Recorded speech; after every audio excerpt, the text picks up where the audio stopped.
All right, guys, we're going to be addressing our joint capsule of our shoulder today. When we think of the shoulder joint, we are really thinking about the relation of the humerus to the scapula. So the shoulder is a very complex joint, but basically if you think about your humerus, the bone in your upper arm, being a bar, and the head of it has this ball on it, that's the head of your humerus, that's sitting in the joint, right? And that should be able to move freely. It's a ball and socket joint, meaning that it can go in all sorts of different directions.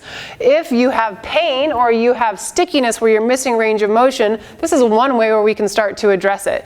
And this joint capsule stuff is great to do before a workout.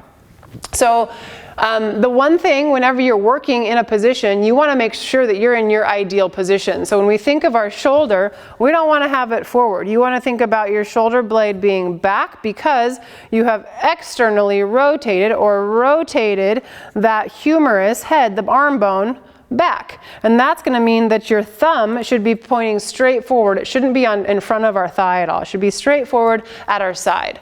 So with that shoulder in a good position, our abs are nice and on, you're going to put your hand palm down in a band that's secured to the bar above you.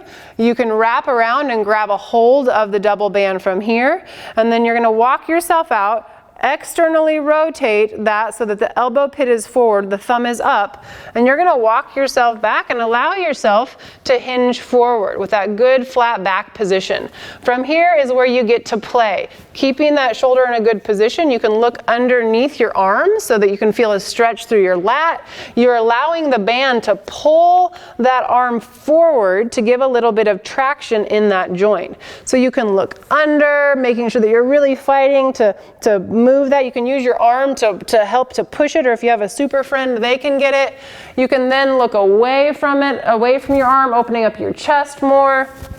You can just hang out here and think about exhaling and trying to push your chest down, always remembering that we're not allowing that thumb to rotate down. We're keeping it up, that elbow pit forward. The more external rotation you can provide on that, the more work you're going to be getting that joint capsule. So go with a place that does not cause extreme pain. It should be tolerable discomfort. There is no twinging, there is no tingling, there is no numbness.